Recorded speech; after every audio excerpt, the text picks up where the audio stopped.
We're going to protect the family farm, and we are going to end the EPA intrusion into your lives. The biggest storm surge is being felt in places like Key Largo, north on the East Coast. But, you know, as far as the 2, 3, 4 feet that some of these folks... Emergency. The so-called Latuna Canyon fire scorching 7,000 acres, forcing 1,400 people to evacuate. Regulations, by the way, will be cut down to a fraction of what they are now.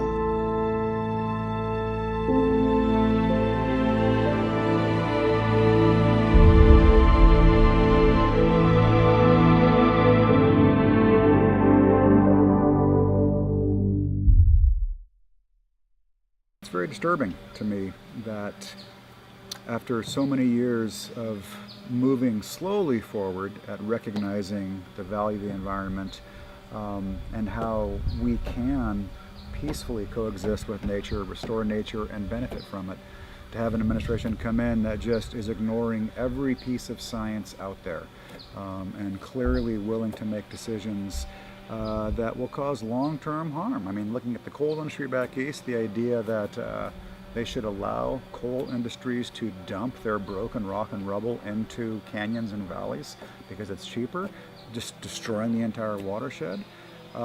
Having Scott Pruitt as the administrator who he's completely admitted that he doesn't believe global warming, that they reject all of the science around global warming, and to have somebody in the government that says they don't believe the science to be in charge of the science is just ridiculous to me. Well, it's an interesting question. I don't think in the 70s people understood climate change. I mean, some scientists were talking about it, but I think the average American just really didn't see it as something that mattered today. It was very esoteric. Honestly, back in the 70s when I was a kid, I remember in the South Bay, I grew up in the South Bay, that the creeks near my house were still filled with frogs. Literally, when I was a kid, I could walk into a creek just like this, and there would be 1 billion frogs, right? How many frogs were in this creek? I've never seen one in this creek, ever, okay? Back in the 70s, we still had large populations. We didn't see the catastrophic declines in species around the world in the 70s yet. So even though climate change, there was a concern of climate change, for the average person, there was no evidence it was happening. It really wasn't until the 90s that people began to see the impacts of climate change. Were the first collapses of ecosystems, the collapses of the fish stocks, and really it's just been the last few years, I mean this year specifically, you know, we've seen some storm events. Of course, there's the occasional random hurricane. Oh, this year, how many catastrophic hurricanes have there been? You know, there's always one big hurricane per year, we expect that, but to have 2 and 3 and 4 back to back in the same season, and then this season, the first hurricane to ever head east up into Scotland, are you kidding me?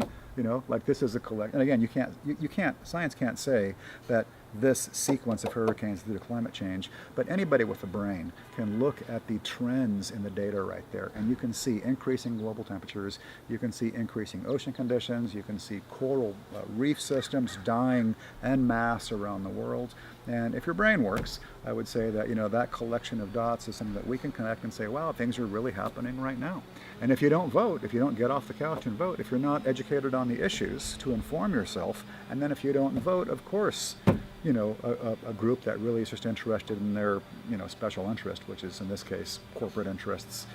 You know, you have these executives from major corporations. We can create an economy with good income, and it was pretty clear that under the Obama administration, all of his movements towards clean energy produced so many more jobs, produced so many more well-paying jobs, really led to an enthusiastic and literate and scientifically conscious community of workers.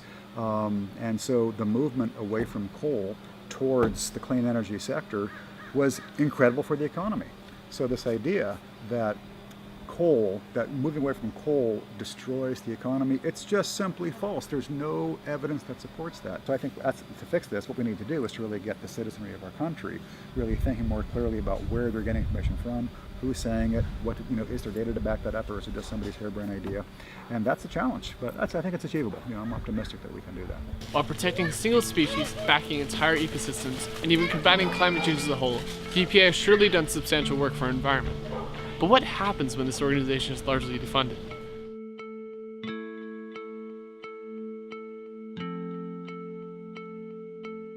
However, the question still stands. What happens when the environment, our actions, and the growing effects of climate change are all overlooked? At the start of the 19th century, the Industrial Revolution began, and with it came massive carbon emissions.